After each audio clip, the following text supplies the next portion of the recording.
Atenção, emissoras. Em 5 segundos, formação de rede para o programa Assunto Federal.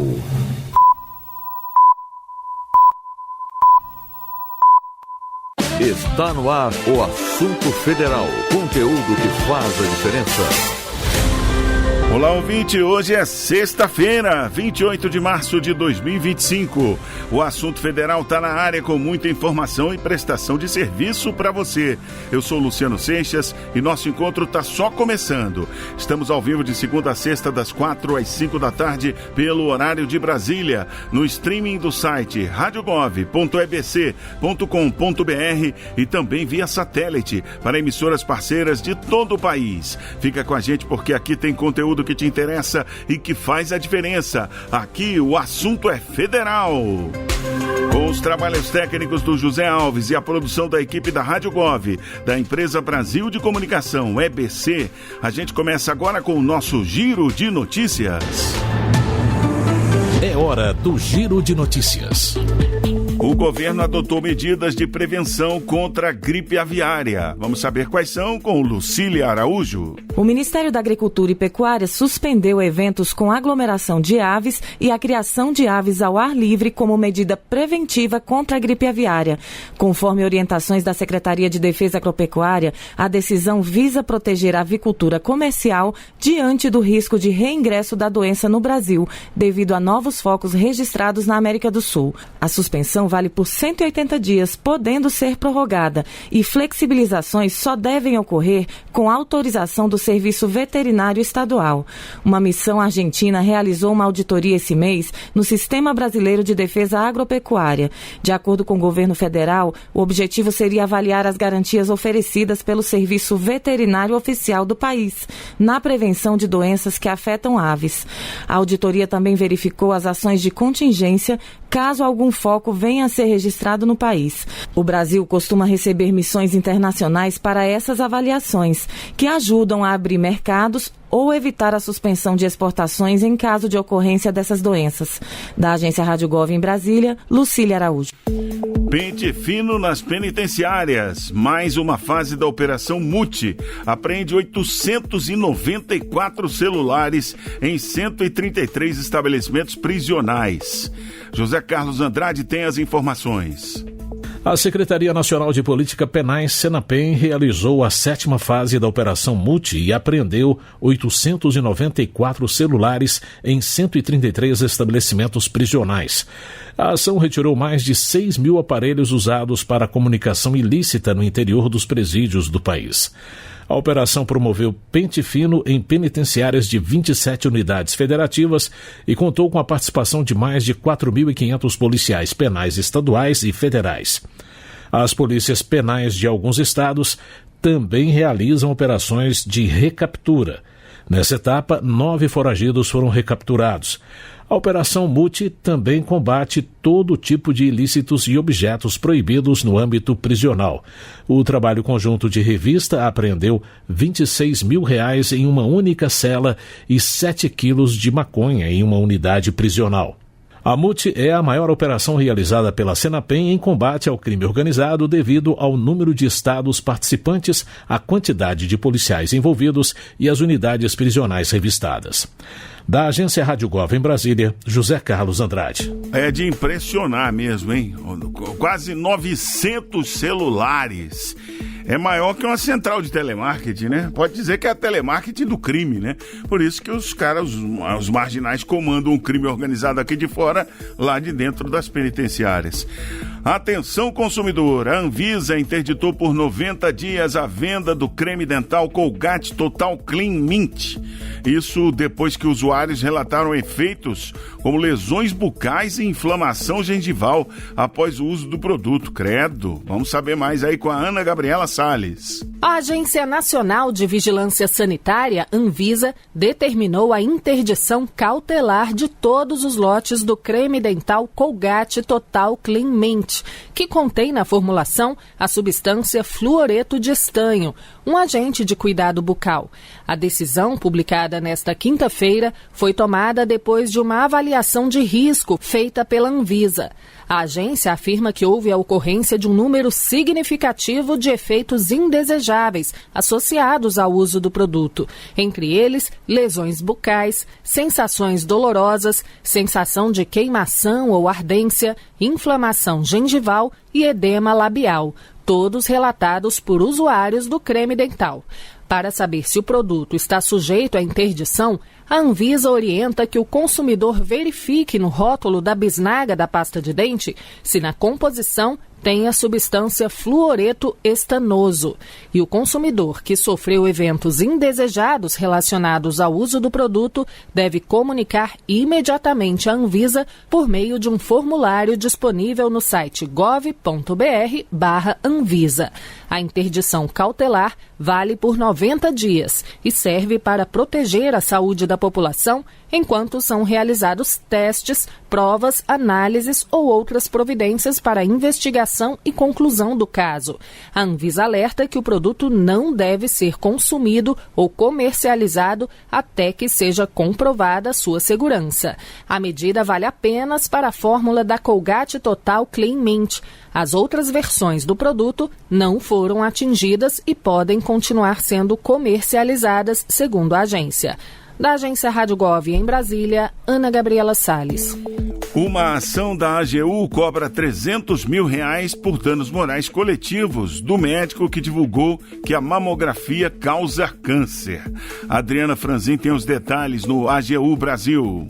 A Advocacia Geral da União pediu na Justiça a condenação do médico que divulgou por meio das suas redes sociais uma postagem em que alega que o exame de mamografia aumentaria a incidência de câncer de mama. O perfil dele tem 1.300.000 seguidores no Instagram e 22 mil seguidores no YouTube. A ação pede o pagamento de R$300 mil a título de danos morais coletivos e ainda que o médico seja obrigado a apagar as postagens e a publicar um conteúdo pedagógico informativo sobre a mamografia produzido pelo Ministério da Saúde. A publicação com informações corretas sobre o exame deverá ser republicada em outubro, quando é realizada a campanha do Outubro Rosa de prevenção ao câncer de mama. A AGU sustentou no processo que a atitude do médico pode desestimular as mulheres a fazerem o exame preventivo, afetando as políticas públicas de enfrentamento ao câncer de mama. Destacou também que a declaração, além de gerar pânico na população, faz com que as pessoas desacreditem da eficácia do exame adotado e recomendado pelos órgãos de medicina sobre o tema. A AGU juntou à ação a nota técnica do Ministério da Saúde que ressalta a importância da realização periódica do exame como estratégia para a detecção precoce do câncer de mama. De Brasília, Adriana Franzin.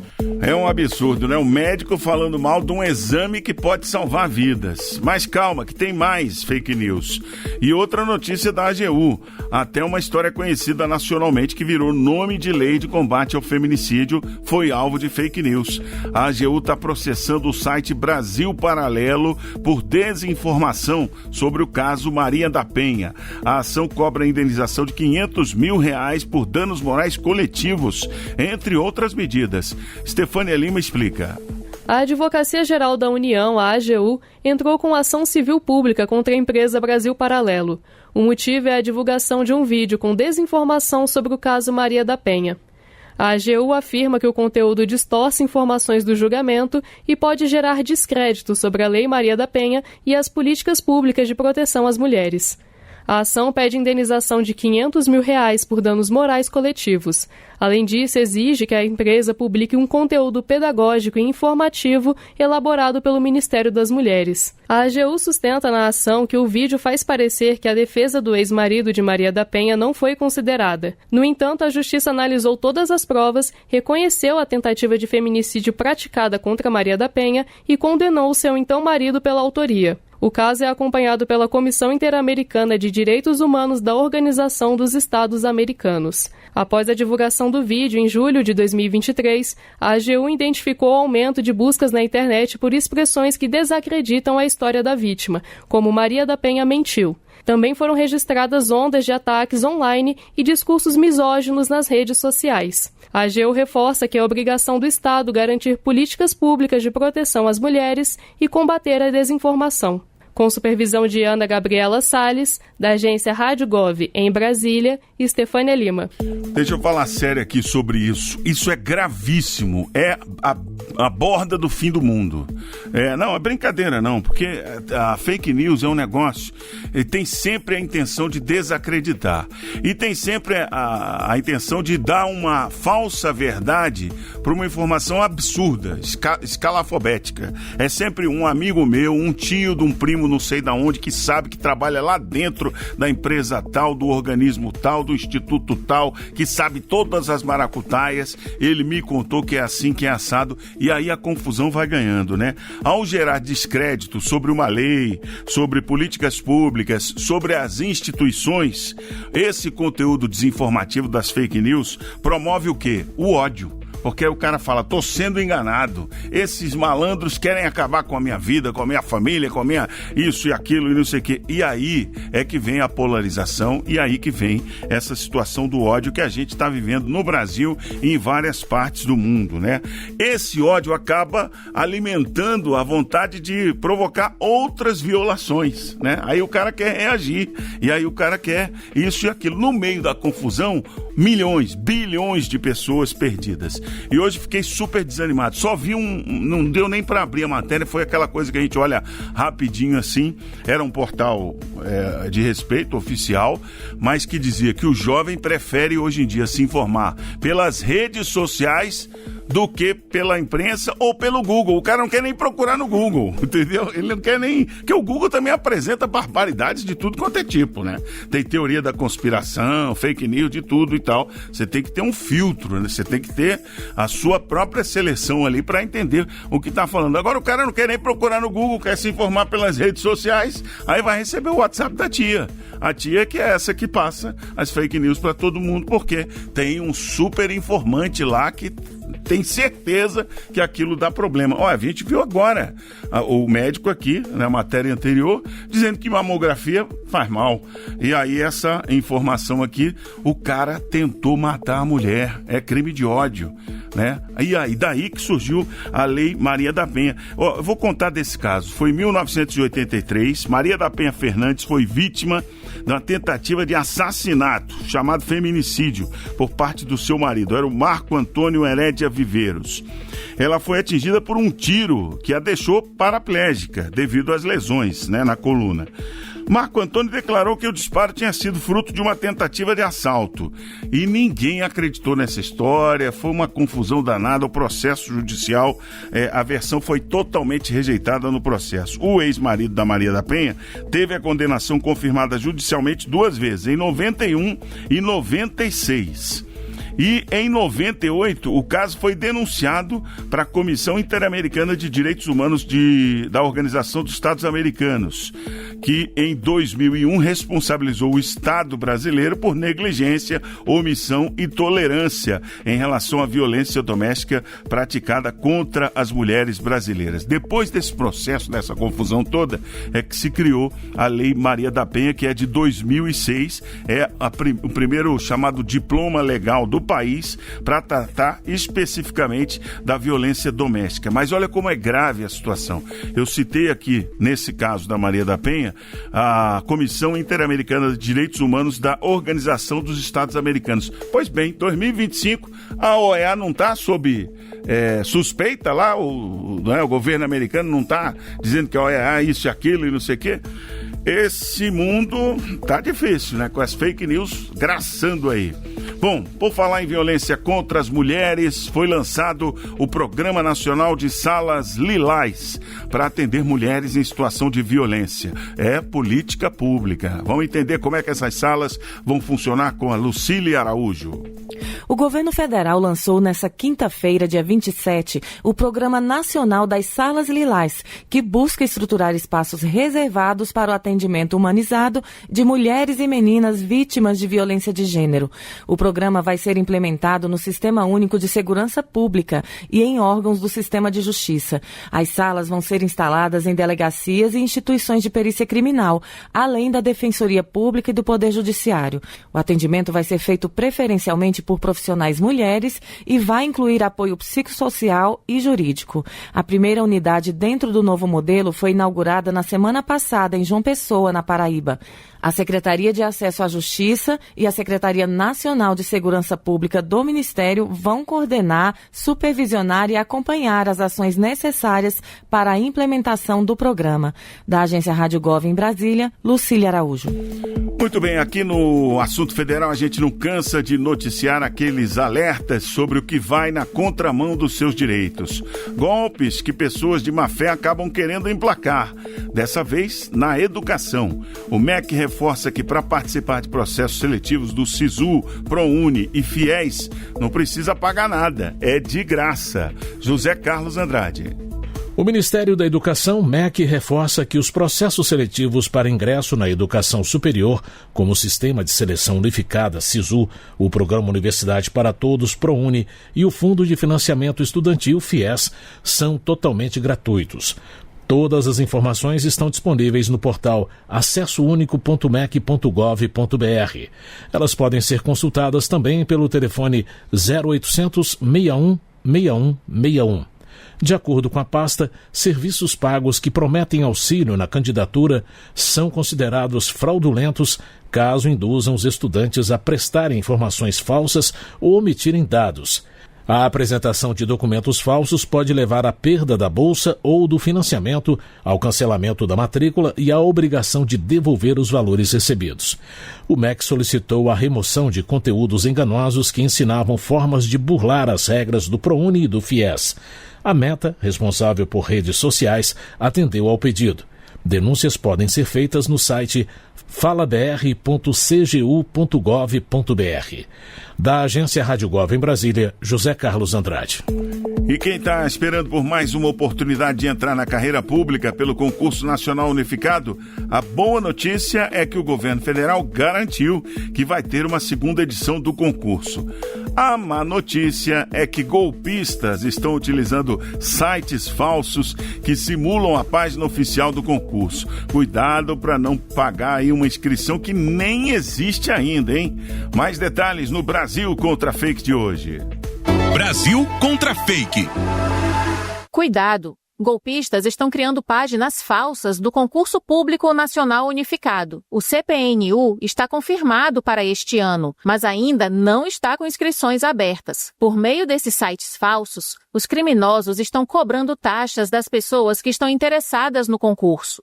O edital do Concurso Público Unificado vai ser publicado em breve e as informações sobre o concurso público estarão disponíveis em página oficial no site do Ministério da Gestão e Inovação, como explica o secretário de Gestão de Pessoas, José Cardoso Júnior. O governo já está trabalhando na publicação do edital do CPNU2, a segunda edição do Concurso Público Nacional Unificado. Vai acontecer ainda em 2025, então já deixo aqui a notícia para os candidatos começarem a se preparar. Mas eu queria deixar um alerta, não caiam em golpes. Já estão circulando nas redes sociais notícias que são falsas sobre inscrição para o CPNU2. Pagamento de taxa de inscrição, essa coisa toda. Isso não é verdade. Assim que o edital for publicado, todas as informações sobre o CPNU2 serão divulgadas pelo site oficial do MGI e apenas por esse canal. Portanto, não caiam nos golpes, nas fraudes que estão circulando nas redes para pagamento de taxa de inscrição antecipada para o CPNU2. A primeira edição do CPNU teve mais de 2 milhões de inscritos e democratizou ainda mais o acesso ao serviço público, com provas em 228 cidades. Foram 6.640 vagas disputadas por quase 1 milhão de candidatos e os resultados da primeira edição foram recentemente divulgados. Se você encontrar algum site simulando a página oficial do concurso, denuncie. Acesse o site da Controladoria Geral da União e utilize a plataforma fala.br, disponível 24 horas por dia. Quem comete fraudes eletrônicas pode enfrentar penas de reclusão de 4 a 8 anos e multa. A pena pode ser aumentada se a fraude for contra idosos ou vulneráveis. Na hora de se informar, busque fontes confiáveis. Reportagem Gisele Brasil. Para mais informações, acesse gov.br/Brasil contra Fake. Os municípios têm até segunda-feira, 31 de março, para inscrever projetos de melhorias na cidade na segunda etapa do PAC Seleções. A reportagem é de Natália Kozlik. O município de Jordão fica no coração da floresta amazônica, no extremo norte do país, no estado do Acre, distante 600 quilômetros da capital Rio Branco. Lá só se chega de avião ou de barco. Por conta do acesso difícil, os serviços e produtos demoram a chegar até a população, especialmente aos 70% que vivem na zona rural. Foi graças ao PAC Seleções que o prefeito de Jordão, Francisco Naldino Souza, conseguiu assegurar água potável e transporte escolar em áreas rurais. Hoje eu tenho 64 escolas na zona rural.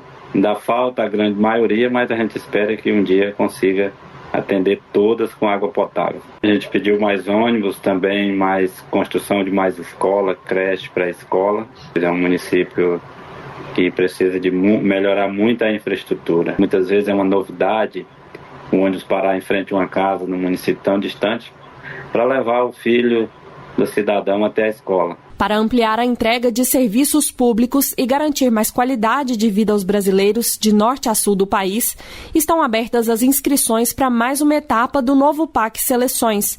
Os gestores municipais têm até o final deste mês para submeter projetos, como construção de policlínicas, creches, centros esportivos, obras de drenagem, abastecimento de água e renovação de frota.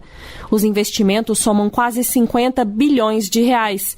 Para a área de mobilidade serão destinados mais de 8 bilhões de reais, com o intuito de melhorar os deslocamentos da população sem descuidar do meio ambiente, como destacou Denis Andia, secretário nacional de mobilidade urbana do Ministério das Cidades. Nós temos investimentos em trilhos, VLTs, trens urbanos, metrô, trens, né? E isso tudo permite, né, um transporte que polui menos. Os projetos irão passar por um período de análise, em que serão priorizados os municípios que já deram andamento às obras da primeira seleção e a cobertura de vazios assistenciais. A expectativa é de que os municípios selecionados já possam começar as obras no segundo semestre, de acordo com o secretário especial do PAC, Maurício Muniz, da Casa Civil. Ele faz um apelo aos gestores locais para que não percam essa oportunidade. Prefeitas e prefeitos não podem perder essa oportunidade de levar mais serviços, mais obras, mais empregos e mais equipamentos para a sua cidade. Até quarta-feira desta semana, 26 de março, já haviam sido recebidas 21.500 propostas por 4.600 proponentes, sobretudo em projetos de infraestrutura, de educação e saúde.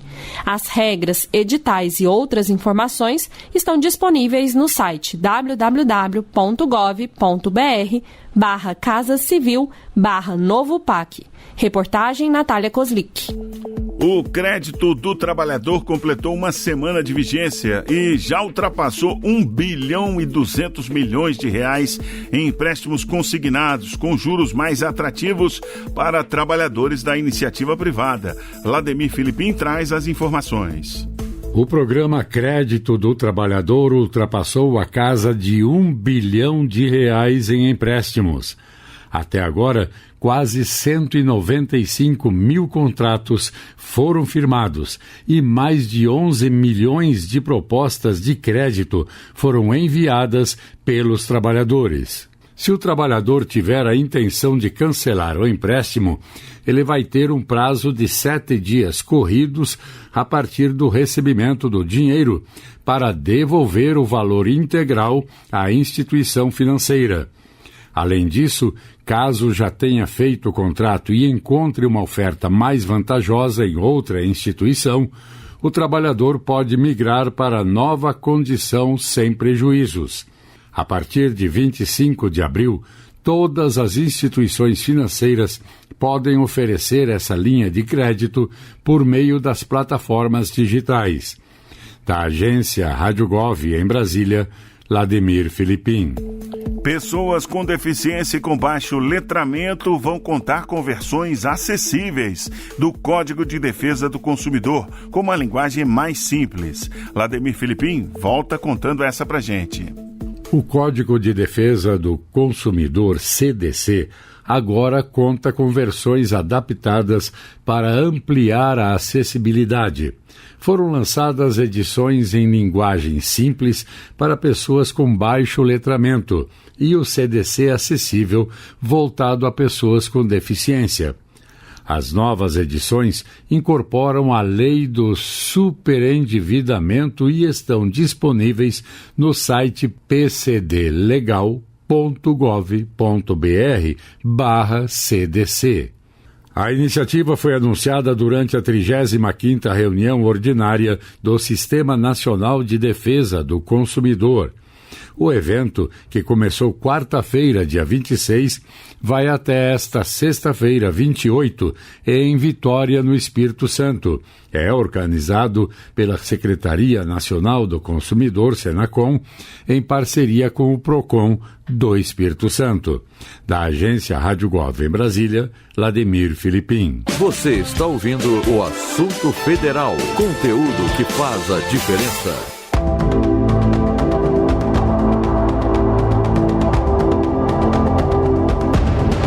Toda sexta a gente quer saber como é que fica o tempo no fim de semana, né? Quem conversou com a nossa equipe hoje foi Camila Fred, meteorologista do INMET. Como é que fica a previsão para todo o tempo, para todo o país, hein, Camila? Boa tarde, Luciano e amigos do Assunto Federal. A previsão do tempo para esses próximos dias, para esse final de semana, é que a gente permaneça com chuva, principalmente no norte do país, em áreas do Amapá, do Pará, pegando ali também uma parte da região nordeste, no Maranhão.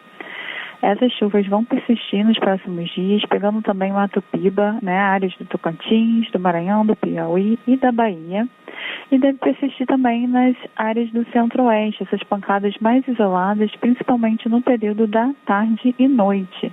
Com relação ao nordeste, permanece a previsão de chuva também para áreas do Ceará e Rio Grande do Norte, principalmente no litoral. Quando a gente vai para a região sudeste, a previsão é que a gente tenha pancadas de chuva de forma mais isoladas ao longo desse final de semana, pegando aí parte de todos os estados da região sudeste. A região sul começou com chuva já nessa sexta-feira e deve permanecer nos próximos dias, pegando todos os estados do sul, né, Paraná, Santa Catarina e Rio Grande do Sul, com permanência dessas pancadas de chuva ao longo do final de semana.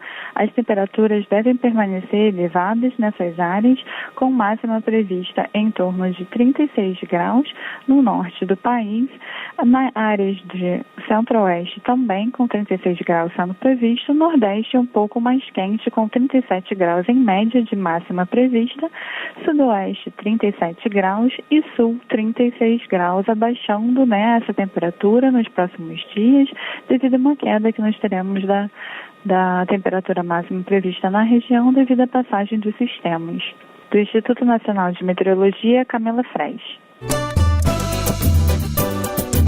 E agora a gente manda aquele abraço para todos os ouvintes das cidades aniversariantes de hoje. Parabéns para Muribeca, em Sergipe, Augusto Correia, no Pará, Campos dos Goitacazes, no Rio de Janeiro e Charqueadas, no Rio Grande do Sul, que completam mais um ano hoje. É hora de abrir aqui o nosso Comunica BR para saber como é que o governo federal está chegando aí na sua cidade. Muribeca, em Sergipe, governo federal apoiando a saúde no município, com 4 equipes do Programa Saúde da Família, 3 equipes do Programa Brasil Sorridente, 7 unidades básicas de saúde, 16 agentes comunitários de saúde e 13 escolas pactuadas com o Programa Saúde na Escola. Tudo custeado aí pelo governo federal em Muribeca. Ah, e lá tem uma farmácia popular conveniada. A gente vai estar falando agora também das farmácias populares que foram ampliadas em todo o Brasil, né? O programa Farmácia Popular foi criado em 2004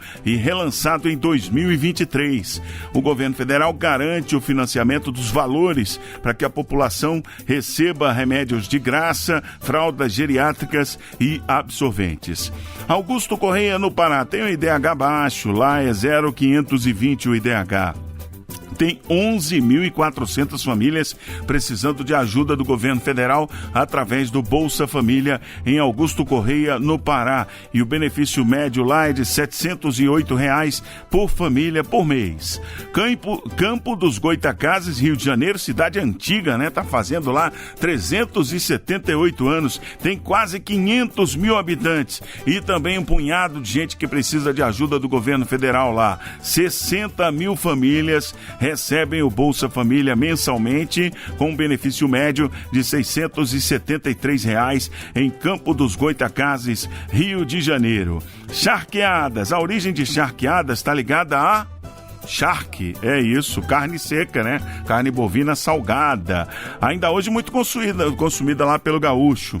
Com o avançado progresso e o surgimento de novas tecnologias de refrigeração, geladeiras e frigoríficos, essa forma de preservar a carne salgando, né? As charqueadas perderam força como atividade econômica. Aí a localidade então passou a buscar novas alternativas e que surgiram aí com a perfuração do primeiro poço para a extração de carvão mineral lá na década de 1950. Também viveram de carvão mineral um bocado de tempo. Hoje a agricultura é boa por lá. Os grandes produtores receberam R$9.400.000 em 21 contratos do agronegócio. Já os agricultores familiares fecharam 12 contratos via Pronaf e receberam R$1.400.000 em financiamentos para suas produções. E 6 agricultores familiares venderam diretamente para o governo federal no programa de aquisição de alimentos que também está funcionando em charqueadas.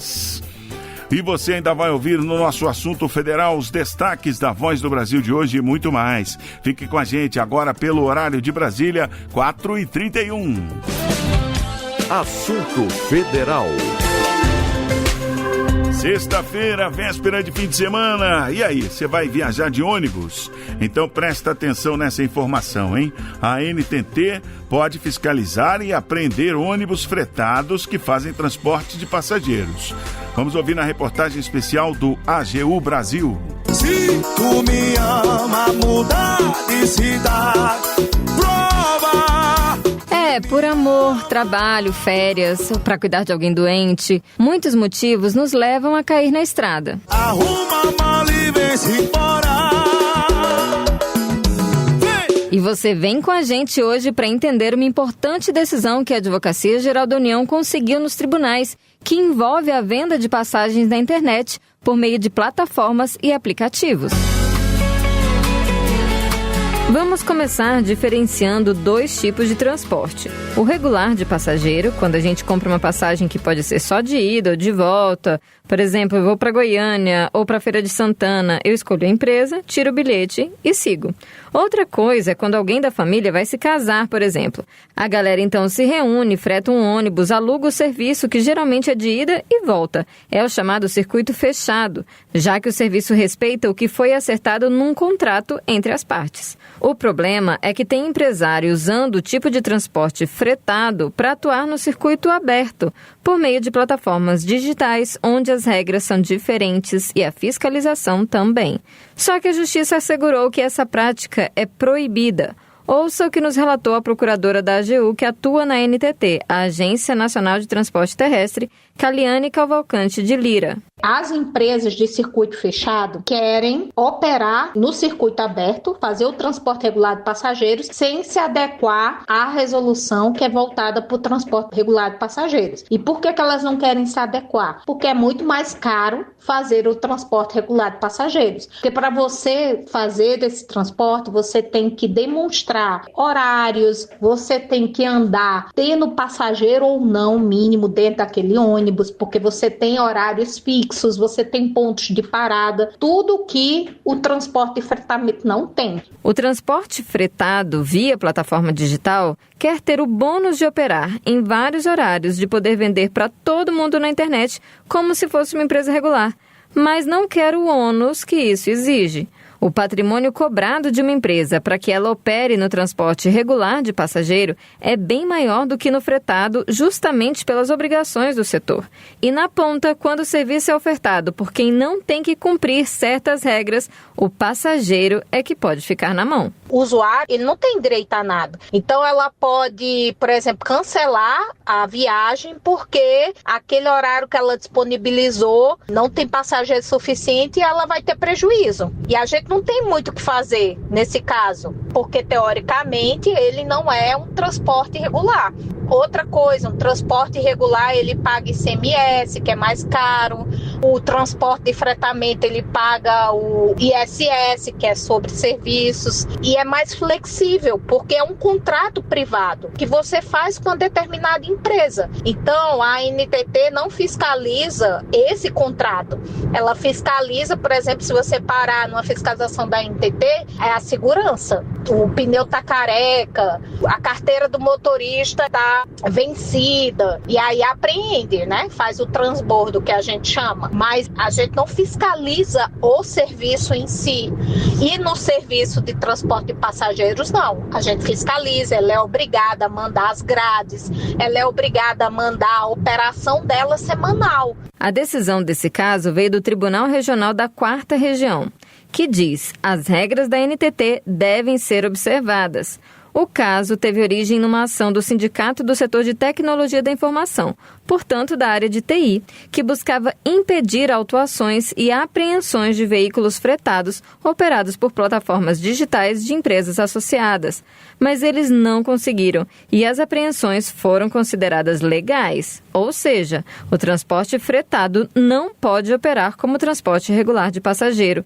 E um detalhe importante, ressaltou Caliane Lira: não se trata de impedir as novas tecnologias ou a comparação de preços que as plataformas digitais oferecem, mas sim de proibir o transporte ilegal. A gente não combate a plataforma digital em si. Por exemplo, se você tem vários serviços, se você anda de ônibus, você sabe que você coloca lá, quero uma passagem daqui para São Paulo. Essas plataformas, elas juntam, que ela faz uma pesquisa de todas as passagens disponíveis naquela data. A gente não combate essa plataforma digital, a gente combate o transporte irregular de passageiros. A gente não está querendo limitar a tecnologia, a gente está querendo limitar o serviço ilegal. A gente agradece as explicações, até porque transporte de passageiro é coisa séria para viajar com segurança. Te vi num ônibus lotado e quis sentar bem ao seu lado, sei que nem vou me importar. De Brasília, Adriana Franzin. Engarrafamento, ou se o ônibus ficar lento. Momento Entrevista. Quem trabalhou com carteira assinada ou como servidor público entre 1971 e 1988, Stefânia não tinha nem nascido, né? Mas quem trabalhou nessa época aí pode verificar se tem valores a receber do antigo fundo PIS/PASEP. O Ministério da Fazenda acaba de lançar o Repis Cidadão, uma plataforma que facilita a consulta e o acesso a esses recursos de forma totalmente segura e digital. E olha, os primeiros ressarcimentos começam a ser pagos hoje, dia 28 de março. Para explicar quem tem direito, como acessar o sistema e o que é preciso para fazer para receber os valores, a jornalista Vanessa Leda conversou com o subsecretário de Gestão, Tecnologia e Gestão, Tecnologia da Informação e Orçamento do Ministério da Fazenda, Juliana Falcão. Vamos ouvir. Vamos começar na prática mesmo. Quem tem direito a receber os valores das cotas, né, desse antigo fundo PIS/PASEP, e qual prazo limite para solicitar esse ressarcimento? Quem tem direito a receber é quem trabalhou com carteira assinada entre 1971 e 1988, seja na iniciativa privada ou no serviço público. Essas pessoas tinham já direito a levantar os valores que estavam no fundo, mas muitas pessoas deixaram de fazê-lo nesse período todo. Você podia levantar quando se aposentava, quando havia um falecimento, mas as pessoas foram deixando de fazer e esse valor ficou parado lá no fundo. Então, essas pessoas pessoas hoje podem fazer o ressarcimento, só que agora há um prazo. Eles podem fazer isso, pedir esse ressarcimento até setembro de 2028. Maravilha, até setembro, então, de 2028, é isso? Isso. Inclusive os herdeiros. Se por acaso o beneficiário do fundo, o titular da cota do fundo, tiver falecido, seus herdeiros também podem fazer esse resgate. Ótimo, vamos falar sobre isso. A plataforma Repi Cidadão, ela já está no ar. Os primeiros pagamentos começam a partir de hoje. Agora, como funciona essa consulta? Quais os cuidados que os usuários têm que ter ali na hora de verificar qual o saldo que eles têm a receber? A consulta ela é bem segura, você vai fazer via conta GovBR no site do Repi Cidadão ou no aplicativo repicidadão.fazenda.gov.br. Você vai entrar com sua conta GovBR, ela tem que ser nível prata ou ouro. Se você for o titular da cota, você já consegue identificar se há valor a receber e quanto é esse valor. Se você for herdeiro, você precisa, além da conta GovBR, pode ser a sua conta GovBR, mas você precisa do NIT da pessoa que era titular da cota. Esse NIT, esse número de inscrição do trabalhador, você vai localizar tanto na carteira de trabalho, como se você não tiver mais a carteira de trabalho da pessoa que faleceu, você pode consultar nas agências do INSS. Agora, subsecretária, muita gente confunde o ressarcimento das cotas, né, do PIS/PASEP com o abono salarial, que ainda é pago anualmente. Qual a diferença? Explica pra gente. A cota PIS/PASEP que está sendo ressarcida agora é esse fundo que ele recebeu aportes e ele ficou vigorando integralmente até 1988. Então, só quem tem direito a ressarcir-se dessas cotas são pessoas que trabalharam nesse período de 1971 a 1988. O abono salarial é um benefício do trabalhador que é pago anualmente para quem tem carteira assinada. Então, são dois institutos diferentes e o abono ele surge, inclusive, a partir da extinção do fundo, lá atrás, lá na Constituição Federal. Perfeito. Esse sistema Repis, ele foi inspirado com aquele caso de sucesso, ali, aquele modelo dos valores a receber do Banco Central. A gente lembra, muita gente foi atrás de dinheiro que estava ali, perdido, né? E que encontrou. Agora, o que ele traz de inovação em questão de segurança, de transparência para o cidadão? A segurança é a mesma, a gente vai acessar via conta GovBR nos níveis prata e ouro, mas você, diferentemente do sistema de consulta do Banco Central, você já tem o valor ali na hora. Quem for beneficiário titular da cota já verifica na hora quanto tem para receber. Quem for herdeiro que estiver entrando com a conta GovBR, né, sua própria conta GovBR, para verificar se há valores a receber de uma pessoa falecida, ela só consegue identificar que há valor, mas ela não consegue identificar o valor propriamente dito. Perfeito. Mas essa informação é automática, tá? Ela é online, na hora que você já entra com seus dados, o sistema já te dá a informação. Maravilha. Então é fácil de acessar o Repi Cidadão. Esse dinheiro, ele foi transferido para uma conta única do Tesouro Nacional e o governo garante que ele estará ali disponível para quem solicitar no prazo legal aí de 5 anos, né? Sim, há uma previsão orçamentária anualmente para fazer esses ressarcimentos durante esse prazo até setembro de 2028. Ouvimos a entrevista com a subsecretária de Gestão, Tecnologia da Informação e Orçamento do Ministério da Fazenda, Juliana Falcão. Para ouvir esse e outros conteúdos, acesse radiogov.ebc.com.br. Rádio Gov, tudo o que você precisa saber. Você está ouvindo o Assunto Federal, conteúdo que faz a diferença. E hoje tem estreia aqui no Assunto Federal, um podcast produzido e editado pelos jornalistas Lilian Reis e Ramon Guzmão, aqui da EBC, sobre um assunto que ainda é muito atual e sempre será, para que ninguém esqueça, né? A ditadura militar. A gente ouve agora o podcast Em Busca da Verdade, sobre o trabalho da Comissão Especial sobre Mortos e Desaparecidos Políticos, recriada em 2024, e que traz à tona 2 casos emblemáticos. Vamos ouvir. O presidente da República Federativa do Brasil. A Rede Brasileira de Rádio. Nós estamos instituindo a ditadura. E é com verdadeira violência aos meus princípios e ideias que adoto uma medida. Tão importante quanto celebrar a vida é viver o luto.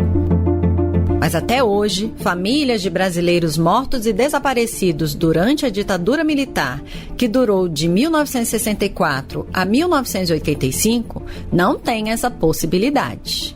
Nós queremos enterrar nossos mortos, nós temos o direito de saber, como eu sei onde minha mãe está sepultada e meu pai.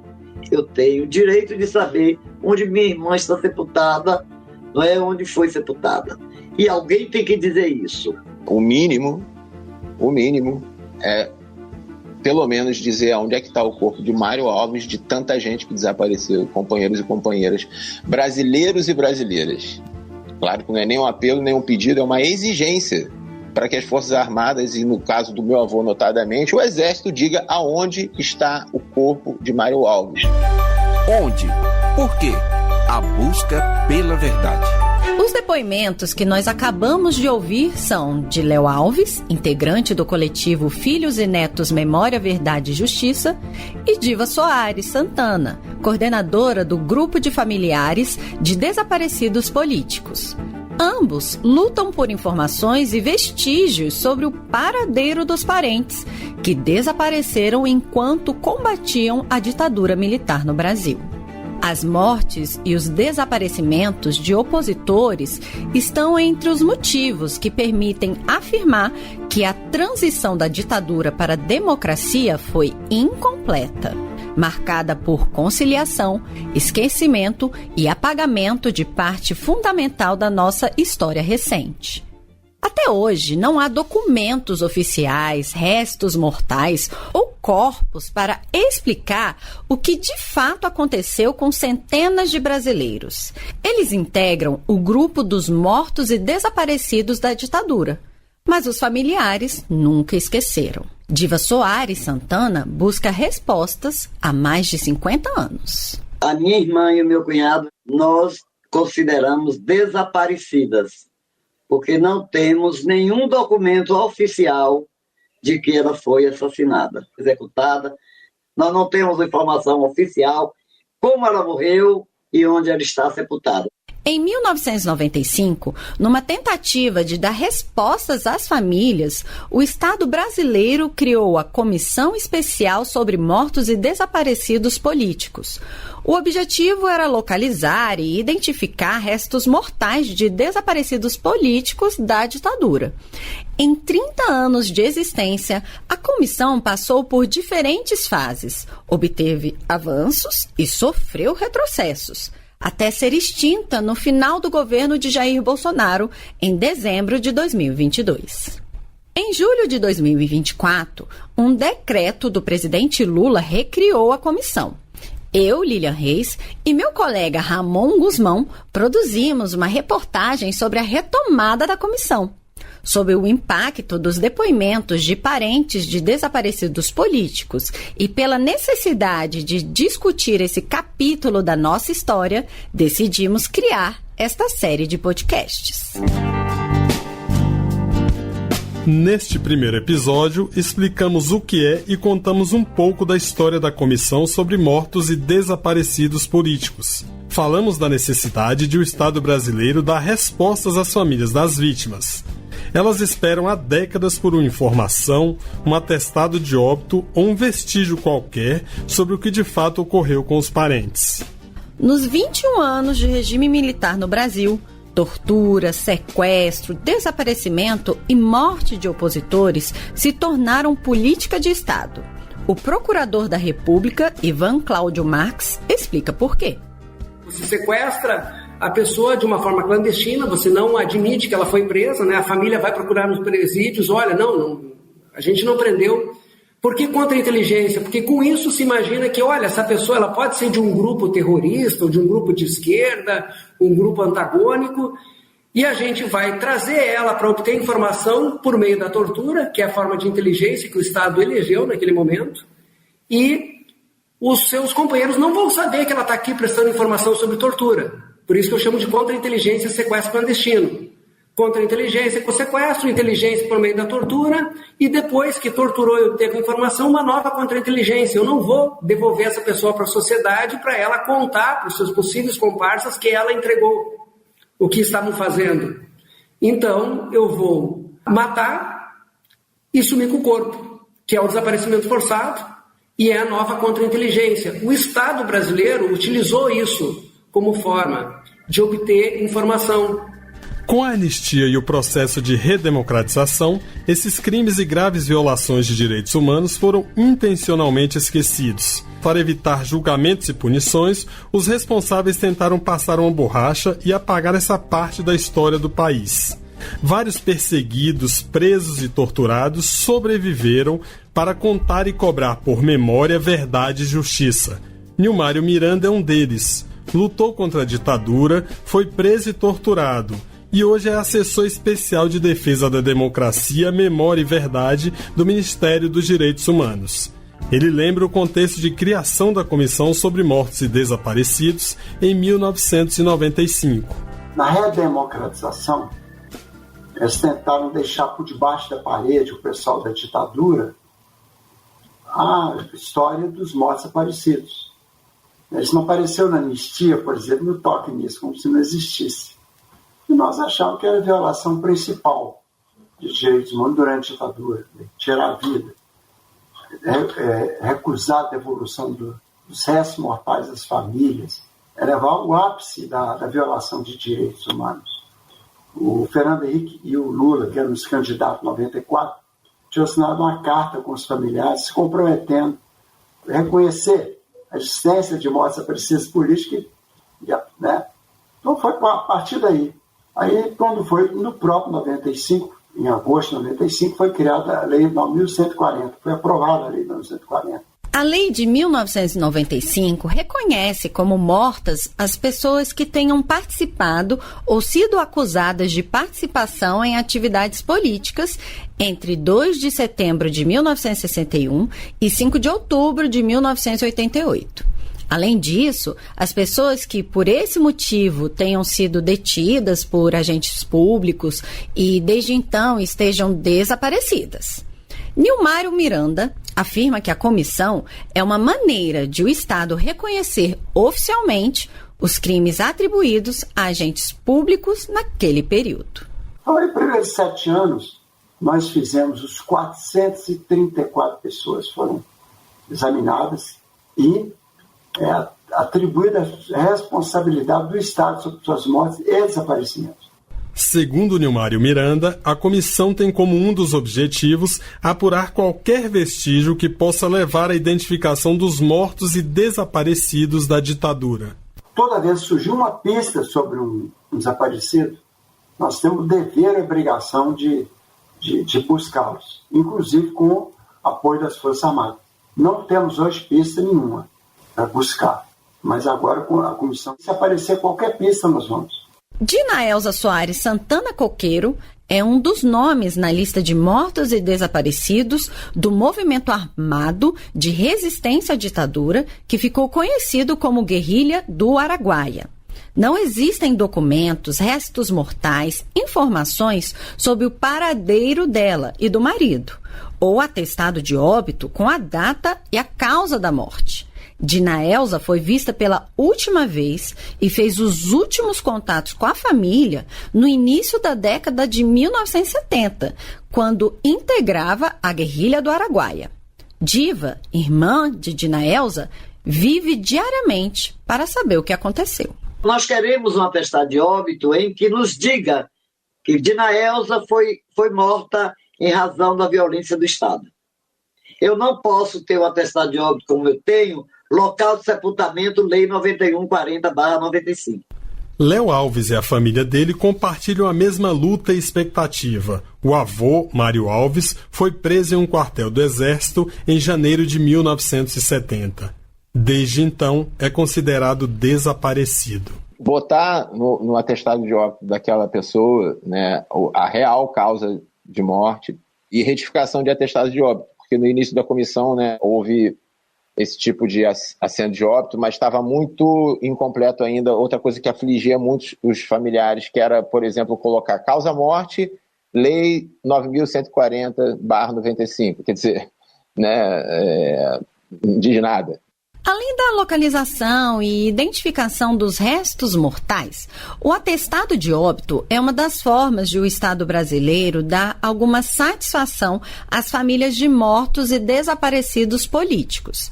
Mas os atestados emitidos até agora colocam a Lei 9.140, que criou a comissão, no espaço onde deveriam constar a data e a causa da morte. A concessão de um documento oficial reconhecendo a real causa de morte é um dos focos nessa retomada da Comissão sobre Mortos e Desaparecidos Políticos. No dia 10 de dezembro de 2024, o primeiro passo foi dado. O Conselho Nacional de Justiça aprovou uma resolução determinando que as certidões de óbito das pessoas mortas e desaparecidas durante a repressão política registrem a causa da morte. Não é mesmo, Ramon? É isso, Lília. Essa resolução é resultado de uma proposta do Ministério dos Direitos Humanos. Durante a sessão que aprovou o novo modelo de atestado de óbito, a ministra dos Direitos Humanos, Macaé Evaristo, afirmou que a medida representa uma reafirmação do direito à verdade. Esta é mais uma retomada pela dignidade daqueles que tiveram seus direitos negados, aviltados e forçosamente roubados. É pelo direito das famílias de mortos e desaparecidos políticos durante a ditadura militar que estamos dando mais um passo muito importante nesse processo, que é um processo de cura da sociedade brasileira, que é um processo de reafirmar a democracia, que é um processo da gente insistir que todos têm direito à verdade e que as instituições democráticas, elas precisam ser sistematicamente defendidas. A proposta de resolução de retificação dos assentos de óbito visa alterar a causa-morte das pessoas mortas e desaparecidas durante a ditadura militar, de forma a constar que a morte foi não natural, violenta, causada pelo Estado brasileiro no contexto da perseguição sistemática à população identificada como dissidente política do regime ditatorial instaurado em 1964. Na mesma sessão do Conselho Nacional de Justiça, Nilmário Miranda ressaltou o caráter histórico do atestado de óbito, que passa a reconhecer a responsabilidade do Estado brasileiro pelas vítimas da ditadura. Estão retomando uma pauta de memória, verdade, reparação e justiça. E a presidente da Comissão de Mortos e Desaparecidos Políticos, Eugênia Gonzaga, lembrou o quanto esse documento é importante para as famílias poderem, finalmente, viver o luto. Eu não imaginava o valor que esse papel tinha para as famílias, muito mais do que qualquer indenização. Muitas famílias até que já perderam a esperança de encontrar os corpos dos seus entes queridos, tendo em vista o tempo decorrido, tendo em vista a destruição dos corpos pela própria natureza e pelas próprias Forças Armadas, muitas vezes. Então, esse papel é um papel que elas recebem essa certidão, elas colocam em molduras e é um momento realmente muito importante para eles. E se nós estamos aqui, nós estamos por conta das famílias que nunca desistiram, que nunca deixaram de pleitear, de chegar ao Ministério Público, de nos cobrar na Comissão Especial sobre Morte. No próximo episódio, vamos conhecer mais do trabalho da Comissão Especial sobre Mortos e Desaparecidos, recriada em 2024 pelo governo do presidente Lula. Produção, roteiro e pesquisa histórica, Lilian Reis e Ramon Guzmão. Sonoplastia, Leleco Santos. Neste episódio, utilizamos entrevistas gravadas por nós, do canal Gov da Empresa Brasil de Comunicação, EBC, e discursos de uma sessão pública do Conselho Nacional de Justiça. Até a próxima! Você também pode ouvir e baixar esse conteúdo no nosso site radiogov.ebc.com.br.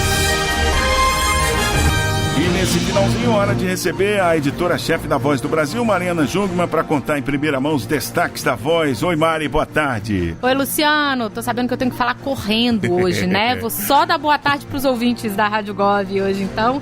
E dizer, Luciano, que o nosso grande destaque hoje na Voz vai ser emprego. O Brasil gerou 432 mil empregos com carteira assinada em fevereiro. É o melhor dado para a série histórica para esse mês, né? Quando a gente fala em série histórica, é assim, ano a ano, né, vai sendo feito esse acompanhamento. E geração de emprego é uma coisa que a gente chama de sazonal. Tem momentos do ano que se contrata mais, tem momentos que se demite mais. Então, a gente sempre compara mês a mês, para poder ficar mais justa essa comparação. Então, foi o melhor fevereiro de todos os anos, de toda a história, exatamente. E aí, com isso, Luciano, a gente já tem nos últimos 12 meses um saldo de mais de 1.700.000 empregos gerados no país. A gente vai trazer esses dados hoje na Voz com mais detalhamento e vamos trazer também matéria sobre o presidente Lula no Vietnã, abriu o mercado para venda de carne brasileira por lá. Tá todo feliz o presidente. Que beleza, hein? Foi para lá para isso, né? Vender. Então, a gente vai trazer também reportagem com o presidente Lula e a nossa repórter Gabriela Noronha, que está lá em Hanoi, no Vietnã, acompanhando essa agenda do presidente. Mais tarde, 7h em todas as emissoras do país. Isso. Eu e você, Luca, daqui a pouquinho. Valeu, Mari. Obrigado. E acabou, sextou aqui no nosso Assunto Federal. Um bom fim de semana para você. Fique ligado, porque o Assunto Federal volta na segunda-feira, 16h, com mais informação que faz a diferença no seu dia a dia. Rádio Gov, tudo o que você precisa saber. Você acabou de ouvir o Assunto Federal com Luciano Seixas. Uma produção da Rádio Gov, da empresa Brasil de Comunicação. Rádio Gov, tudo o que você precisa saber.